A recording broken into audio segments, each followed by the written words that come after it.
नमस्कार, जय हिंद प्यारे साथियों। मैं पारस सर हर भाई हर बहन का स्वागत करता हूं पारस फ्री एजुकेशन में। साथियों, मैं पारस सर आज आप लोगों के लिए बाल विकास एवं शिक्षा शास्त्र का प्रैक्टिस सेट नंबर 3 लेकर आया हूं, जो कि आपके सिलेबस के अनुसार तैयार किया गया है। इसमें कुल प्रश्न 30 हैं, इसलिए आप सभी से रिक्वेस्ट है इस प्रैक्टिस सेट को आप अवश्य लगाएं और जो भी आपका स्कोर रहता है वो आप हमें कमेंट बॉक्स में बताएं। तो चलिए हम शुरू करते हैं प्रश्न क्रमांक 1 से। कहा गया है, निम्नलिखित में से कौन सा कथन विकास और अधिगम के बीच के संबंध को सर्वश्रेष्ठ रूप में जोड़ता है? ऑप्शन है विकास अधिगम से स्वतंत्र है, अधिगम विकास के पीछे रहता है, अधिगम और विकास समानार्थक पारिभाषिक शब्द हैं, या फिर अधिगम और विकास एक जटिल तरीके से अंतः संबंधित हैं। तो भाई यहां पर जो हमारा करेक्ट आंसर है वो जाएगा ऑप्शन डी के साथ, क्योंकि हम सभी जानते हैं व्यक्ति अपनी दैनिक क्रियाओं और अनुभवों के द्वारा कुछ ना कुछ सीखता रहता है, जिसके फलस्वरूप उसका शारीरिक और मानसिक विकास होता है। ठीक है, अतः हम कह सकते हैं जो विकास है और अधिगम है यह एक दूसरे से जटिल तरीके से अंतः संबंधित होते हैं। ठीक है, चलिए भाई प्रश्न क्रमांक 2 पर आते हैं। कहा गया है, खाली स्थान तथा खाली स्थान की विशिष्ट अन्योन्य क्रिया का परिणाम विकास के विविध मार्गों और निष्कर्षों के रूप में हो सकता है। प्रश्न ध्यान से समझना। खोज और पोषण, चुनौतियां और सीमाएं, वंशानुक्रम और पर्यावरण, या फिर स्थिरता और परिवर्तन। तो यहां पर जो हमारा करेक्ट आंसर है भाई वो ऑप्शन सी के साथ जाएगा। मतलब क्या है, वंशानुक्रम तथा पर्यावरण की विशिष्ट अन्योन्य क्रिया का परिणाम विकास के विविध मार्गों और निष्कर्षों के रूप में हो सकता है। ठीक है, क्योंकि बालक का जो संपूर्ण व्यवहार है वह वंशानुक्रम और वातावरण की अंतः क्रिया का परिणाम ही होता है। ठीक है, चलिए भाई इसके बाद हम प्रश्न क्रमांक 3 पर आते हैं और आप सभी से रिक्वेस्ट है वीडियो पसंद आए तो वीडियो को लाइक और शेयर करें और चैनल को जरूर सब्सक्राइब करें, क्योंकि ऐसे ही प्रश्न आपके एग्जाम में आने वाले हैं। चलिए, यहां पर बोला गया है, विकास के बारे में निम्नलिखित में से कौन सा एक कथन है? बताइए, विकासात्मक परिवर्तन एक सीधी रेखा में आगे जाते हैं? नहीं। विकास जन्म से किशोर अवस्था तक आगे की ओर बढ़ता है और फिर पीछे की ओर? भैया ऐसा नहीं होता है। विकास भिन्न व्यक्तियों में भिन्न गति से होता है। तो ये बिल्कुल सही कथन है विकास के बारे में। विकास अलग अलग व्यक्तियों में अलग अलग गति से होता है। ठीक है, तो यहां पर जो हमारा करेक्ट आंसर भाई वह ऑप्शन सी के साथ चला जाएगा। चलिए प्रश्न क्रमांक 4 पर आते हैं, और जिन लोगों ने इससे पहले के वीडियो नहीं देखे हैं, प्ले लिस्ट में आपको सारे प्रैक्टिस सेट मिल जाएंगे, चाहे संस्कृत का हो, मैथ का हो, सभी सब्जेक्ट के आपको प्रैक्टिस सेट प्ले लिस्ट में मिल जाएंगे। चलिए, किसी भी बालक के मानसिक रूप से अस्वस्थ होने का क्या कारण है? परिवार का वातावरण, कक्षा का वातावरण, पास पड़ोस का वातावरण, या फिर उपरोक्त सभी? तो देखिए भाई यहां पर जो हमारा करेक्ट आंसर है वह ऑप्शन डी के साथ जाएगा। देखिए, जो बालक का मानसिक विकास है वह परिवार, आसपास के वातावरण तथा उसके कक्ष के वातावरण से प्रत्यक्ष रूप से प्रभावित होता है। ठीक है, चलिए इसके बाद आते हैं प्रश्न क्रमांक 5 पर। मानव व्यक्तित्व परिणाम है। जो मानव का व्यक्तित्व है बताना किसका परिणाम होता है? केवल आनुवंशिकता का, पालन पोषण और शिक्षा का, आनुवंशिकता और वातावरण की अंतःक्रिया का, या फिर केवल वातावरण का? तो यहां पर भैया जो हमारा करेक्ट आंसर है वो जाएगा ऑप्शन सी के साथ। ठीक है, मानव व्यक्तित्व आनुवंशिकता और वातावरण की अंतःक्रिया का परिणाम होता है। ठीक है, चलिए प्रश्न क्रमांक 6 पर आते हैं। विद्यालय और सामाजिकरण के बारे में निम्नलिखित में से क्या सत्य है? विद्यालय सामाजिकरण का पहला मुख्य कारक है। देखिए यहां पर क्या पहला मुख्य कारक है, तो भैया सामाजिकरण का पहला मुख्य कारक विद्यालय नहीं होता है बल्कि परिवार और पास पड़ोस होता है, तो ये तो गलत हो गया। सामाजिकरण में विद्यालय कोई भूमिका नहीं होती, ये भी गलत है। थोड़ी भूमिका होती है, ये भी गलत है। बल्कि जो ऑप्शन बी में दिया है ये होगा हमारे यहां पर करेक्ट आंसर। विद्यालय सामाजिकरण का एक महत्वपूर्ण कारक होता है। ठीक है, चलिए भाई प्रश्न क्रमांक 7 पर आते हैं। थायरनडायक ने अपने सिद्धांत को किस शीर्षक से सिद्ध किया? संज्ञानात्मक अधिगम, अधिगम के प्रयास एवं भूल, संकेत अधिगम या फिर स्थान अधिगम। तो ध्यान रखना भैया, थायरनडायक ने अपने सिद्धांत को सिद्ध किया था अधिगम के प्रयास एवं भूल शीर्षक से। राइट आंसर यहां पर हमारा ऑप्शन बी के साथ जाएगा। इस सिद्धांत को संबंधवाद या उद्दीपक अनुक्रिया सिद्धांत भी कहा जाता है, ये आप ध्यान रखना। ठीक है, चलिए इसके बाद आते हैं प्रश्न क्रमांक 8 पर। निम्नलिखित में से कौन सी स्थिति बाल केंद्रित कक्षा कक्ष को प्रदर्शित कर रही है? भैया बाल केंद्रित कक्षा कक्ष वह कक्षा होता है जहां पर बालक को ध्यान में रखकर शिक्षा दी जाती है, जिसमें प्रत्येक बालक का ध्यान रखा जाता है। तो यहां पर देखें हम ऑप्शन सी में क्या कहा गया है भाई, यहां पर कहा गया है एक शिक्षक एक कक्षा जिसमें शिक्षार्थी समूहों में बैठे हैं और शिक्षिका बारी बारी से प्रत्येक समूह में जा रही है, तो ये होगी बाल केंद्रित कक्षा कक्ष। ठीक है, चलिए इसके बाद हम प्रश्न क्रमांक 9 पर आते हैं। यहां पर बोला गया है 16 वर्षीय बच्चा बुद्धि लब्धि परीक्षण में 75 अंक प्राप्त करता है, उसकी मानसिक आयु कितने वर्ष होगी? तो भैया यहां पर आपको फार्मूला पता होना चाहिए कि हम सभी जानते हैं बुद्धि लब्धि बराबर क्या होता है, मानसिक आयु अपॉन वास्तविक आयु इंटू 100। तो यहां पर आपको वैल्यू रखनी होगी। आपको बुद्धि लब्धि कितनी है 75 बराबर मानसिक आयु भैया हमें निकालना है और वास्तविक आयु कितनी है 16 वर्ष है इंटू 100। तो बस यहां पर क्या हो जाएगा MA बराबर हो जाएगा, क्या हो जाएगा 75 गुणित 16 भागित 100। 25 या 75, 25 चौके 100 हो गया, 4 चौके 16, कितना बचा 3 गुणित 4 तो आ गया 12। मतलब उसकी मानसिक आयु कितनी होगी 12 वर्ष होगी। आपको फार्मूला याद होना चाहिए तो आप आसानी से निकाल सकते हैं। ठीक है, चलिए भाई इसके बाद हम प्रश्न क्रमांक 10 पर आते हैं। पहचान विकास संबंधित है एरिकसन के सिद्धांत से, फ्राइड के सिद्धांत से, वाइगोत्स्की के सिद्धांत से या फिर डेवी के सिद्धांत से। पहचान विकास, तो यहां पर भैया जो हमारा करेक्ट आंसर है वो जाएगा ऑप्शन ए के साथ। पहचान विकास एरिकसन के सिद्धांत से संबंधित है। एरिकसन के मनोसामाजिक विकास के सिद्धांत की 5वीं अवस्था है अहम, पहचान बनाम भूमिका द्वंद्व। अर्थात इस अवस्था में किशोर व अन्य लोगों के बीच में अपने अहम की पहचान करना सीख लेते हैं। ठीक है, यह जो अवस्था है 13 वर्ष से लेकर 18 वर्ष तक चलती है। ओके, चलिए प्रश्न क्रमांक 13 पर आते हैं। भाषा विकास के लिए प्रारंभिक बचपन काल कैसा होता है? कम महत्वपूर्ण होता है, अमहत्वपूर्ण होता है, अति संवेदनशील होता है या फिर निरपेक्ष होता है? तो ध्यान रखिए भाषा विकास के लिए जो प्रारंभिक बचपन काल है भाई वह अति संवेदनशील होता है। ठीक है, कैसा होता है अति संवेदनशील होता है क्योंकि प्रारंभिक बचपन में सीखी गई बात स्थिर स्मृति पटल पर छप जाती है जो लंबे समय तक याद रहती है। अतः बालक के बचपन में बालक को भाषा के संबंध में अत्यधिक ध्यानपूर्वक ज्ञान कराना चाहिए। चलिए प्रश्न क्रमांक 12 पर आते हैं। कक्षा 8 की एक पाठ्य पुस्तक में इस प्रकार के चित्र हैं। शिक्षिका एवं घरेलू काम करने वाली के रूप में महिला, जबकि डाक एवं पायलट के रूप में पुरुष।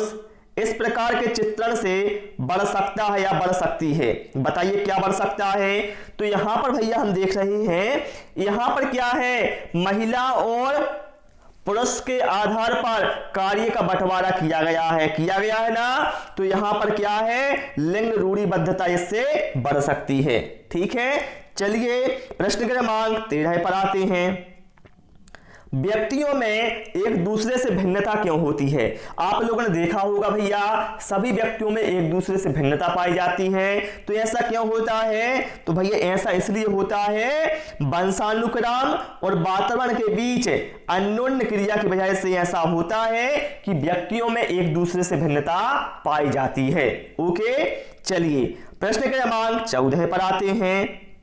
एक शिक्षक कक्षा के कार्य को एकत्र करता है और उन्हें पढ़ता है, उसके बाद योजना बनाता है और अपने अगले पाठ को शिक्षार्थियों की आवश्यकताओं को पूरा करने के लिए समायोजित करता है।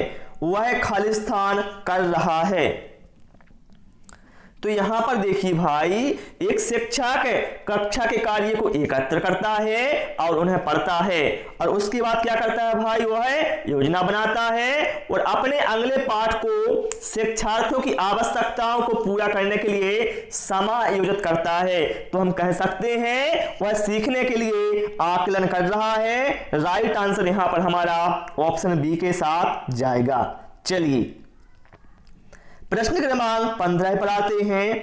किस प्रकार के प्रश्नों को वस्तुनिष्ठ प्रश्नों की श्रेणी में रखा जाता है? लघुत्तरात्मक, मुक्तोत्तर, सत्य या फिर निबंधात्मक?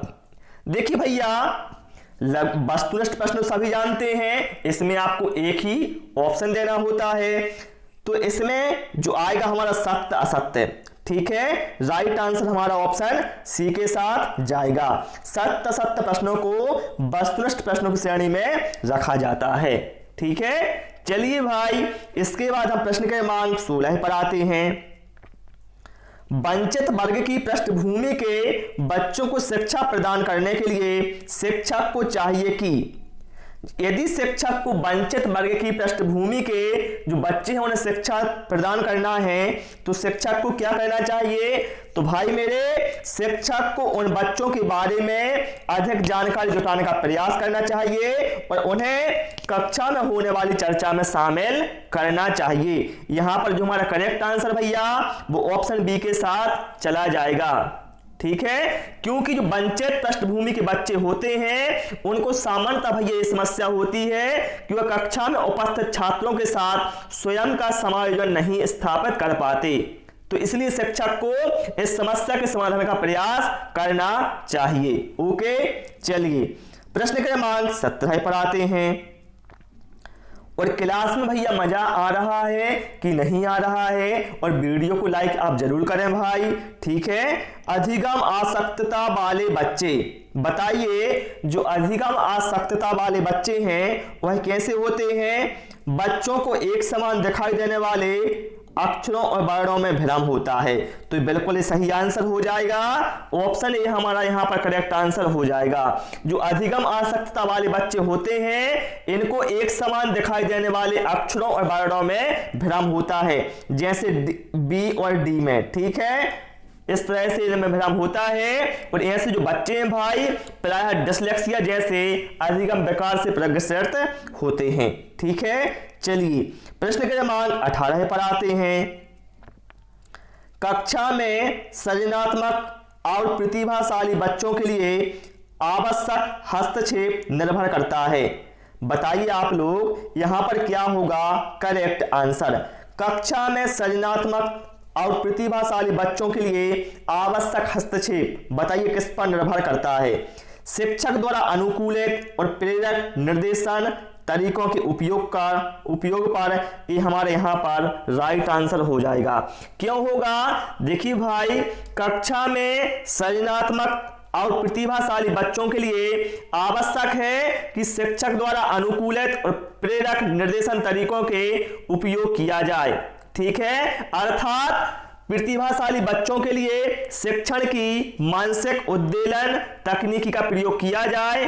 ठीक है, जिससे इनके ज्ञान अनुभव और सृजनात्मकता का अधिक से अधिक विकास हो सके। ठीक है, चलिए प्रश्न क्रमांक 19 पर आते हैं। जन्म के समय लगी चोट या भ्रूण क्षति की वजह से आई मानसिक मंदता क्या कहलाती है? तो ध्यान रखिए, जन्म से ही जो गुण या विशेषताएं होती हैं वे जैविक कहलाती हैं। अतः हम कह सकते हैं जन्म के समय चोट या भ्रूण अवस्था में क्षति की वजह से उत्पन्न मानसिक मंदता जैविक मंदता कहलाएगी। राइट आंसर यहां पर हमारा ऑप्शन ए के साथ चला जाएगा। चलिए प्रश्न क्रमांक 20 पर भाई आ जाते हैं। कहा गया है निम्नलिखित में से किस समूह के बच्चों को समायोजन की समस्याएं होती हैं? औसत बुद्धि वाले बच्चे को, अध्ययनशील वाले बच्चे को, ग्रामीण बच्चे को या फिर कुशाग्र बुद्धि वाले बच्चे को। यहां पर भाई जो हमारा करेक्ट आंसर है वो ऑप्शन डी के साथ जाएगा। कुशाग्र बुद्धि वाले बच्चे को समायोजन की समस्या होती है, क्योंकि जो कुशाग्र बुद्धि वाले बच्चे होते हैं सामान्यतः यह उन्हीं बच्चों के साथ समायोजित होना पसंद करते हैं जो इन्हीं के बुद्धि स्तर पर होते हैं, इन्हीं के बुद्धि स्तर के बराबर होते हैं, इसलिए इनमें क्या है समायोजन की समस्या होती है। चलिए प्रश्न क्रमांक 21 पर आते हैं। सीखना समृद्ध हो सकता है यदि, बताइए सीखना समृद्ध कैसे हो सकता है?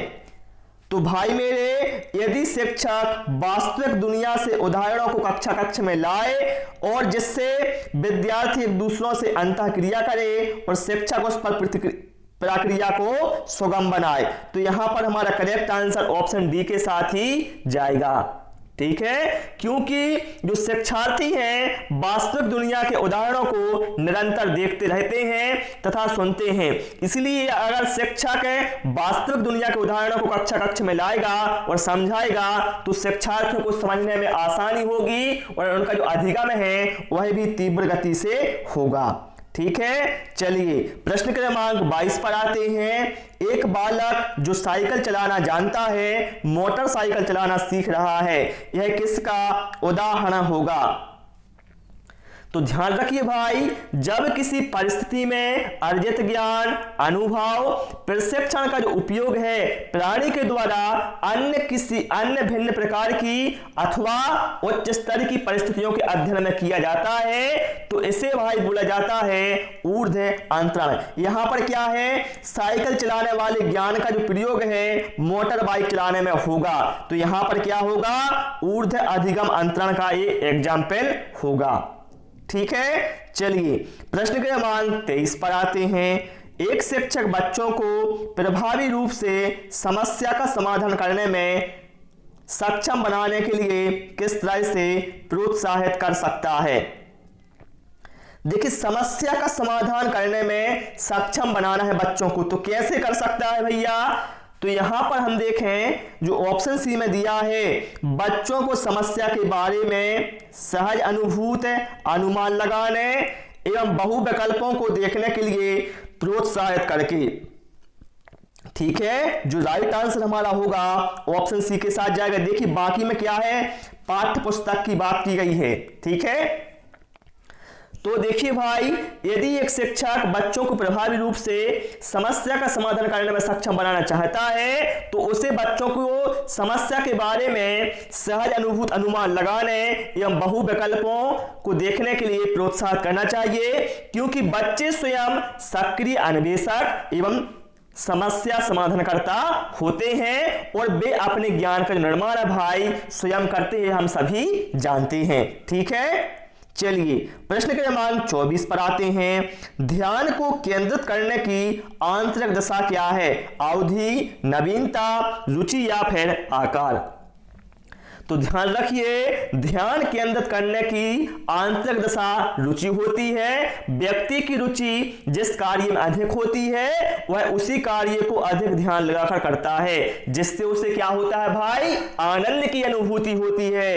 अतः हम कह सकते हैं ध्यान को केंद्रित करने की जो आंतरिक दशा है वह रुचि कहलाती है। राइट आंसर यहां पर हमारा ऑप्शन सी के साथ जाएगा। मैं हर प्रश्न की आपको व्याख्या इसलिए बताता हूं भाई, जिससे आपका जो क्वेश्चन है बिल्कुल क्लियर हो जाए। ठीक है, चलिए, गोलमैन निम्न में से किससे संबंधित हैं? गोलमैन, तो भैया जो गोलमैन है यह संवेगात्मक बुद्धि से संबंधित है। देखिए संवेगात्मक बुद्धि क्या होती है? संवेगात्मक बुद्धि भाई स्वयं की एवं दूसरों की भावनाओं अथवा संवेगों को समझने, व्यक्त करने और नियंत्रित करने की योग्यता होती है। ठीक है, और जो डैनियल गोलमैन है भाई, इन्होंने संवेगात्मक बुद्धि नामक की पुस्तक लिखी है। अर्थात हम कह सकते हैं गोलमैन संवेगात्मक बुद्धि से संबंधित हैं। ठीक है, चलिए प्रश्न क्रमांक 26 पर आते हैं। ये प्रश्न आपको देखने में बड़ा लग रहा है लेकिन बहुत ही हलवा प्रश्न है, आप देखना। ठीक है, राजेश अति लोलुप पाठक है। वह अपने कोर्स की पुस्तकें पढ़ने के अतिरिक्त प्रायः पुस्तकालय जाता है और भिन्न प्रकरणों पर पुस्तकें पढ़ता है। इतना ही नहीं, राजेश भोजन अवकाश में अपनी परियोजना कार्य करता है। उसे परीक्षाओं के लिए पढ़ने के लिए अपने शिक्षकों अथवा अभिभावकों द्वारा कभी भी कहने की आवश्यकता नहीं होती है।